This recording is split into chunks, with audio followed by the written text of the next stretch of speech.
Bueno, buenas a todos. En este espacio, pues vamos a hablar de la música en la Edad Media. Entonces vamos a hacer un viaje por todos esos diferentes ambientes musicales desde la antigüedad, cómo ha influido eso hasta nuestros días.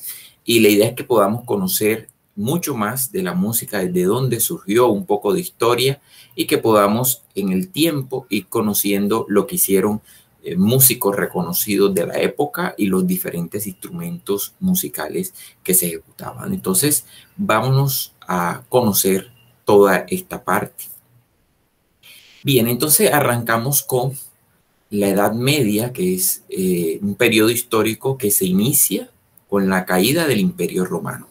Recordemos que Roma era una potencia mundial que subyugaba a muchos pueblos y que además de eso la esclavitud era la orden del día, ellos subyugaban y también maltrataban con los látigos a los esclavos, subyugaron en su época también al pueblo de Dios.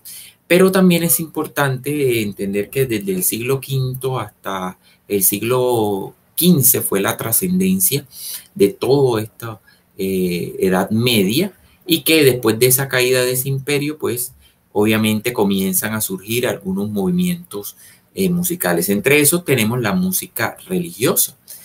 En esa época la música predomina. Esta música era escrita por algunos monjes en sus monasterios, y la finalidad que ellos tenían en sus cantos era servir a Dios, alabar a Dios, era lo que ellos pues en su momento pregonaban y que se hacía con esos objetivos. Dentro de esos géneros se destacó especialmente el canto gregoriano. El canto gregoriano pues se debe al nombre, en ese momento se le dio por el Papa Gregorio I, quien a finales del siglo VI dio una orden que todos esos textos los recopilaran, los cantos que se usaban para celebrar el culto en la cristiandad. Entonces, lo que vemos acá es pues la imagen de cómo se vestían esos monjes. Eran muy característicos, estaban completamente cubiertos en el monasterio, pues dándole un poco pudiéramos decir, de misterio a estos tipos de canto, y podemos ver que eran unos atuendos largos que cubrían manos y prácticamente se le veía era parte de los pies y la cabeza completamente cubierta. Tanto es así que a veces ni el rostro no se le podía visualizar, a veces solo los ojos, y daba como una sensación, un toque de misterio estos cantos que se hacían en esa época, y eran los que más predominaban. Entonces fueron recopilados y se hacían en su momento. Bueno, en la música europea medieval este canto gregoriano, pues su intención litúrgica era servir de vehículo a la palabra sagrada o las santas escrituras. La doctrina de la iglesia, todos los efectos doctrinales que tenía, y como consecuencia debía ser sobria, natural, una música que invitase al recogimiento, a la reflexión, a la meditación, una música pues de la cristiandad aparentemente alejada pues de todas las tendencias mundanas que se estaban dando en su momento y que tenían otros objetivos. Y las personas, cuando escuchaban, los feligreses, este tipo de música, pues la invitación era a eso, a la reflexión, a la meditación, a que hicieran un par en sus vidas y pues se concentraran pues en tener esa conexión con el mundo espiritual. El canto gregoriano, ¿qué es? Es música a capela, pues, es decir, se hace con voces sin ningún tipo de acompañamiento instrumental. Aquí pues juega mucho el registro vocal, esa versatilidad que tengan los autores, las personas que en ese momento hacían este canto, y que se caracterizaba por ser voces muy bien formadas, hombres con tonalidades de bajo, de tenores, en el caso de las mujeres, ¿verdad? el caso de todas estas tipos de voces como soprano, alto. ¿Okay? Todas estas voces agudas ayudan a que se le diera cuerpo a esta forma en la melodía. Y también tenía, pues se hacía con un texto en latín y monódico, es decir, una única melodía entonada por todos los cantores al mismo tiempo, en unísono. Cuando esa voz salía, era una voz pues prácticamente que buscaba imitar como estos cantos celestiales o estos cantos tipo monasterio o que ellos pues en su momento pues desarrollaron. Entonces ese era el objetivo que tenía este tipo de canto. Y también en esta época medieval, seguimos en este viaje, vamos a encontrar a los trovadores. Esta música religiosa representó toda la Edad Media, el arte sabio y refinado, pero paralelamente se estaba desarrollando una música profana, es decir, no religiosa, también muy de la mano al Renacimiento. Y entre los siglos XI y XII, comenzaron a surgir en el seno de la nobleza medieval los trovadores. ¿Qué eran estos trovadores? Bueno, utilizaban su instrumento, ahorita los vamos a ver. Aquí había poetas, músicos, que elaboraban una lírica profana, como una canción culta. ¿Okay? Las diferencias entre la lírica profana y el canto gregoriano son importantes, porque aquí ya vamos a comenzar a ver la utilización de instrumentos. Acá estamos viendo en el canto gregoriano que es más a unísono, a voces, y por el cuerpo de las voces que le dan esa característica.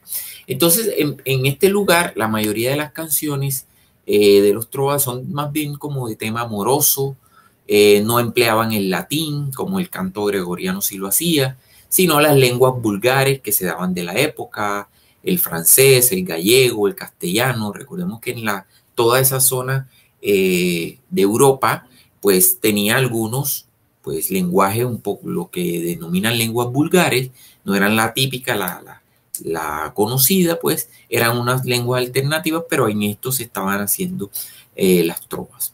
Esa música tenía un ritmo más marcado que el gregoriano y, como decíamos recién, estaba acompañada de varios instrumentos. Aquí entran los instrumentos a entrar en acción.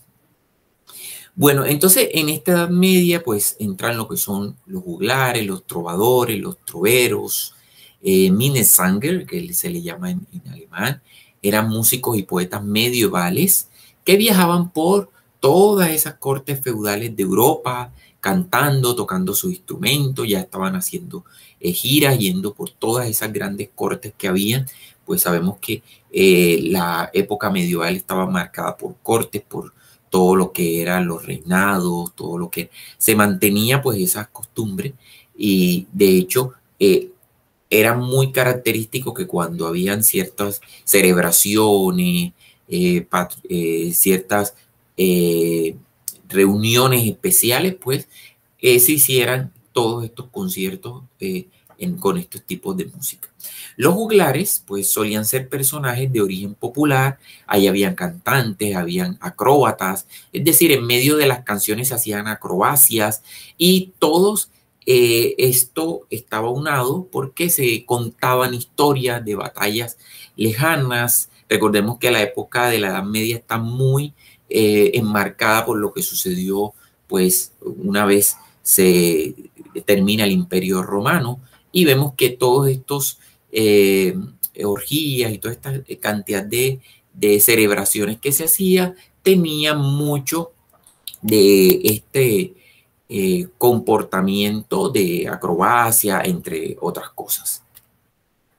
Bueno, los trovadores, como podemos ver acá, pues eran, y troveros, las personas eran más cultas, no eran, en este sentido, generalmente eran nobles, escribían poesía, pero no sabemos que no lo hacían en latín, sino que lo hacían en su propia lengua, en los lenguajes vulgares que habíamos hablado. Algunos eran del sur de Francia, ellos cantaban la lengua provenzal o doc, y los troveros, muchos eran del norte de Francia, y ellos cantaban en una lengua de Oil, ¿ok? Y los Minnesänger cantaban en alemán. Es decir, que muchas veces había como esto era muy cosmopolita, había mezclas de culturas, pero estas mezclas de cultura llevaban hacia las diferentes regiones de Europa todos los componentes y de la parte de composición que tenía cada uno de ellos, y pues de esa manera pues llegaban, y aquí podemos ver, por ejemplo, un trovador tocando para reyes, como lo vemos al lado derecho, personas distinguidas que tenían cierta posición en la corte, pero también vemos nobles. Del otro lado vemos personas que pues no eran muy destacadas, reconocidas, de pronto tenían una función de servidumbre. España, bueno, tendrá un papel menos importante pues de la mano de personajes relevantes. Claro, estos trovadores estaban muy hacia el sur de Francia, otros al norte, pero había un trovador llamado Martín Codax, ¿verdad? O el rey Alfonso X el Sabio. Es decir, habían algunos que pues tenían algunos papeles destacados pues dentro de ese reconocimiento, y sobre todo porque estaban pues muy a la época. Bueno, también dentro de estos trovadores también habían algunas costumbres religiosas, y por ejemplo aquí vemos en la fotografía, este es el Cantingas de Santa María de Alfonso X el Sabio, pues el español que habíamos dicho, y aquí vemos en una miniatura en que aparece el rey arrodillado presentando a la Virgen los músicos y bailarines que interpretaban música para ella.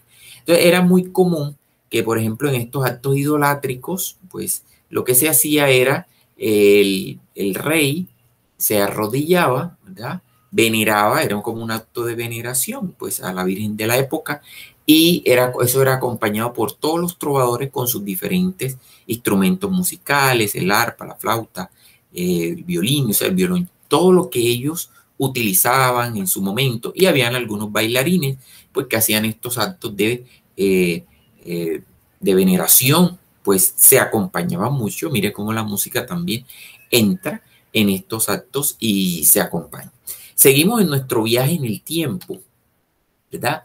Y viendo pues cómo eran estos instrumentos musicales, pues instrumentos musicales de la época. Aquí vemos una gaita medieval, recordemos que es un instrumento de viento, y este instrumento pues las personas que tenían esa capacidad respiratoria de ejecutarlo, pues también tenían cierto pues reconocimiento. El músico que interpretaba esta gaita medieval. También tenemos el salterio con diferentes orificios, también instrumentos de viento muy característicos, con notas y sonidos muy melódicos, muy típicos, muy característicos. Está también la chirimía, como podemos ver acá, instrumento utilizado en la época, la zanfoña, bien, instrumentos, ya comienzan estos instrumentos de cuerda, el laúd también utilizado en esa época, el órgano portativo, la viola o fidula, pues utilizada también, y el arpa, pues también muy característico, que al unísono, este instrumento de cuerda, pues iba a dar unas melodías muy, pero muy llamativas en el sistema auditivo, y que pues se usaba pues con esos objetivos de amenizar todas estas celebraciones, todas las diferentes eventos que tenían en esa época. Bueno, la polifonía, luego entra esa polifonía en la Edad Media, que no es más que es el canto a varias voces que suenan en simultánea. Ya desde el canto gregoriano se venía viendo esa polifonía, y gracias a esa polifonía pues se pueden obtener obras musicales, ya sea a capela, ya sea a través de orquestación, que permiten la buena apreciación y se logre ese efecto en los oyentes.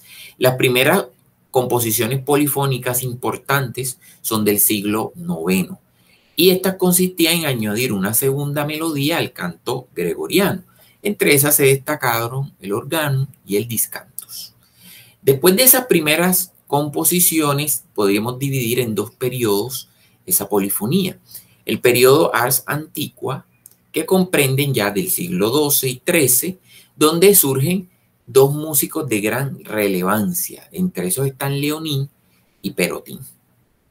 Estos músicos perfeccionan todas esas primeras formas polifónicas, se da ese engranaje, se necesita mucha práctica, que ellos estuvieran muy trabajando de la mano y van a llegar a construir algunas piezas como el motete, que es una composición a 3 voces, a la que cada voz tiene música y texto diferente y su forma de anotar la música es mucho más precisa. Luego viene otra que se denomina Ars Nova y es como se conoce a la nueva música del siglo XIV, donde se van a encontrar aquí elementos que busquen enriquecer, armonías, ritmos. O sea, ya los compositores se dedicaron a fusionar más ritmos. Entre esos está el francés Guillaume Machaut o Machaut y el italiano Francesco Landini. ¿Okay?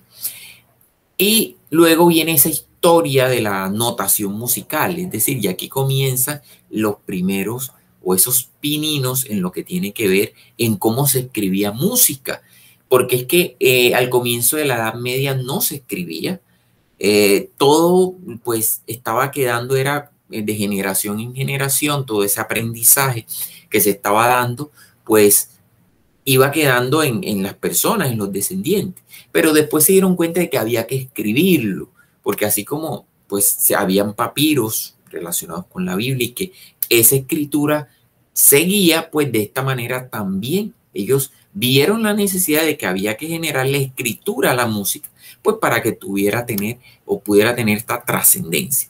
Y los músicos tenían que ceñirse a algo para poderla recordar. Si bien tenían muy buena neuroplasticidad, podrían desarrollar buena memoria, pero no todo el tiempo iban a recordar ciertos aspectos. Por eso lo que surge esa necesidad de la escritura musical. Y esta escritura musical no es una invención moderna, sino el resultado de un largo proceso. La primera forma de escritura musical se comenzó a dar en los siglos VIII y IX y es lo que se conoce como la notación neumática. Entonces aquí vamos a ver algo de esa notación neumática donde vemos algunas señalizaciones que en esa época pues más que todo ya serían estos primeros avances en el pentagrama, como este que vemos un punto, la línea, que es importante en música, pero ya vamos a describir de qué se trata. Entonces, estos se llaman neumas elementales. En los neumas elementales tenemos el punto, virga, clivis y podatos. Estos neumas eran signos. En la música hay algo que es importante y en la lectura deben haber signos. En la actualidad, pues, existe lo que es pentagrama, pero en esa época estos signos, ¿verdad?, que indicaban más o menos el recorrido de las alturas de un canto. Estas primeras aproximaciones que se estaban dando eran aproximaciones, pues era con el objetivo de que se pudiera llegar a lograr interpretar lo que la escritura o lo que querían en su momento querían transmitir. Por ejemplo, el clivis, este que ven acá, indica un ascenso seguido de un descenso. O sea, ascenso seguido de un descenso. ¿Okay? Bien, entonces comienzan los manuscritos. Ya cuando se comienza esa interpretación, pues ya los músicos comenzaron a hacer los manuscritos, comenzaron a hacer las descripciones y se nota esa necesidad pues de escribirlo. Aquí vemos el manuscrito Lyon 930, donde podemos ver algunos pues de esa neuma, como lo podemos ver aquí. Hay unos puntos y parte de algunos de esa lectura gráfica pues que tenían que hacer los músicos y lo que le iban pues dando en su momento, si eran pares, si era altura, si un instrumento entraba, si había que hacer una pausa, un silencio musical, pues de eso se trataba ese tipo de escritura. Y por otro lado tenemos el tropario de Saint Marcial de Limoges en el siglo XI, donde vemos pues cómo comenzaron a darle descripción. Aquí vemos varios puntos, ¿verdad? Algo de clivis por acá. Y vemos que tenemos instrumentos de viento y el arpa, entonces lo que representaba con qué instrumento se iba a ejecutar en la Edad Media. Bueno, en el siglo XII, más o menos hacia el 1150, estos neumas comenzaron a adoptar unas formas más definidas y lo que se conoce como la notación cuadrada. Entonces se sustituye la caña por la pluma de ave, que dejara un trazo cuadrado sustituyendo sistemas de neumas anteriores. Aquí podemos ver que comienzan a usarse varias líneas. Aquí vemos 4 líneas como tal. Vemos algunos tipos de neumas y en este caso ya tienen unas formas como más definidas, más cuadradas, algunos. Y estas líneas lo que permiten es señalar con cierta exactitud la altura, ya no se dejaba suelto, sino hasta dónde se iba a llegar en un sonido musical, ¿verdad? Al principio, pues, se usaba una línea roja trazada sobre el pergamino.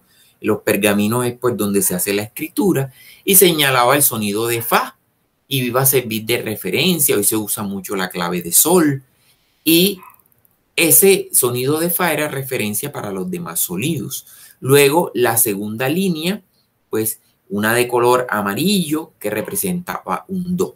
Entonces ya en este caso, pues aquí sería la primera línea trazada en rojo, pues aquí no está en rojo y la segunda en amarillo, pues es como ellos lo expresaban en sus diferentes pergaminos.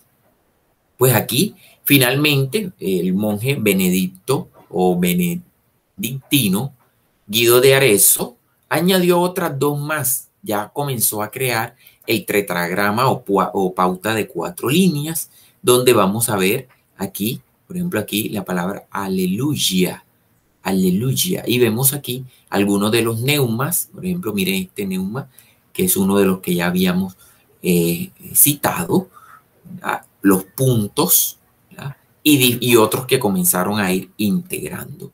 Aleluya y dicite, ingenti, buscador. Entonces, aquí dominus, diferente ya era como las formas de este tetragrama y cómo se tenía que ir leyendo de manera sistemática y de manera gradual. Bueno, ya en el siglo XVI este pentagrama se impuso como una pauta común para toda clase de música. Todos los que querían grabar, pues tendrían que tener en cuenta el pentagrama. A Guido de Arezzo, a este se le debe también, porque fue uno de los que hizo o el desarrollador del tetragrama, el haber dado nombre a las 6 primeras notas de la escala. Él dio nombre a esos 6, ud, re, mi, fa, sol, la. A él se le debe, pues fue quien comenzó, o el desarrollador, hoy le llaman productor, pues de todo esta diferentes notas y estos avances en el tetragrama y en la escala musical. Basándose en la primera sílaba de los versos de un himno dedicado en su momento a San Juan Bautista, los primeros versos dan el nombre de las notas. La melodía de Guido daba la primera sílaba de cada verso un sonido diferente y eran los sonidos de la escala. Entonces, con el tiempo, esa primera sílaba de ud se cambió por do y se añadió el si, uniendo la S y la I, ¿ok? A los 2 últimos versos. Entonces, miren cómo ya se fue avanzando. De la ud ya se habla de do, re, mi, y se añadió el si, entonces ya se va formando la escala musical. Este fue en ese momento, pues el papiro, ya no estamos hablando de la partitura, sino el papiro, porque todavía no se llega ya a ese nombre, el papiro en donde ese himno se basó, y aquí vemos pues cómo se va pues notando algunas notas musicales, re, mi, con la que se debe iniciar, fa, sol, ¿verdad? Y la. Aquí vemos cómo la representación sistemática de cada una de esas notas musicales. Aquí vemos la transcripción del himno dedicado. Pues aquí vemos re, sona, re, fi, bris, mi, raje, storum. Esto que ven aquí, pues ya prácticamente era cómo se iniciaba. Aquí vemos en esta 1, 2, 3 ya tenía 5 líneas. Miren la clave de sol, la nota re, ¿ya? Aquí vemos la nota musical, re, mi, fa, sol, la, cómo debía iniciar en ese momento, pues con la estrofa y cuál era la nota musical que acompañaba. Bien, luego viene el Renacimiento, ¿ya? En esa que es casi con esa época. En términos generales puede decirse que en los siglos XV y XVI comenzó ese auge de esa música profana y seguimos en este viaje, ¿no? Y fueron las mayores innovaciones de la época. La música pasó a ser un arte no solo cultivado por los clérigos, por la época de monasterios ni por la Edad Media, sino también por esas canciones de corte popular, ¿ok? Bien, entonces también es importante pues que en estas escala o esta corte de nota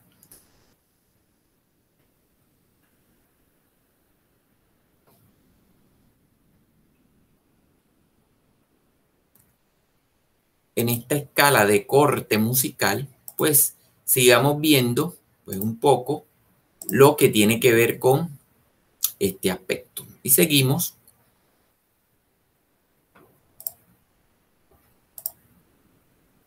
Bien. Con lo que tiene que ver en esta parte del Renacimiento, como estas épocas pasó a ser un arte no solo cultivado por los clérigos, como decía, y predominan instrumentos de teclado de cuerda, como el órgano, el clavecín, el laúd y la vihuela. Y eso facilitó la consagración de la música como acompañamiento de las composiciones de los trovadores. Bueno, luego en el siglo XV, las formas musicales más difundidas fueron el motete, la misa, polifónica y villancico, y entre esos compositores estaba Joaquín de Prez, que cultivó la música religiosa como la profana. En el siglo XVI viene Giovanni Pierluigi de Palestrina, compositor de mucha influencia y dominó el contrapunto como ningún otro compositor. Se destacan sus misas, sus motetes, marcados por la austeridad y una profunda religiosidad. Luego viene Claudio Giovanni Antonio Monteverdi, compositor italiano, cuya obra marcó la transición del compositor de la música renacentista a la música barroca, y fue uno de los innovadores de esa evolución del lenguaje musical y es considerado el padre de la ópera. Su obra en L'Orfeo es considerada la primera ópera de la historia de la música. Las obras de Monteverdi incluyen cuatro óperas, una gran cantidad de madrigales y obras de música clásica. Muy bien, y viene el inicio de la música clásica o el periodo barroco. Entonces, en este periodo barroco ocupó una época importante en la historia de la humanidad. Galileo Kepler, Newton, nuevas formas de explicar el universo. La música, la arquitectura, la moda, la decoración y ornamentación sofisticada se convirtieron en norma, ¿verdad?, durante este periodo barroco. Los compositores eran empleados, las autoridades eclesiásticas y los miembros de la nobleza. Y a eso se le llamó patronatos. El patrón le pagaba al compositor por cada trabajo, decidía qué tipo de música debía componer y eso lo limitó a la creatividad y libertad del artista. Y en esa época barroco, pues floreció el violín, el órgano, el arpa, la flauta, el trombón, las trompetas, y no se usaban instrumentos de percusión. Aquí tenemos a Antonio Vivaldi, Johann Sebastian Bach, Domenico Scarlatti y George Friedrich Handel. Por ejemplo, Vivaldi con las 4 estaciones, la primavera. Bien, entonces de esta manera pues concluimos este primer aspecto relacionado con el viaje de la música. Más adelante seguiremos con más.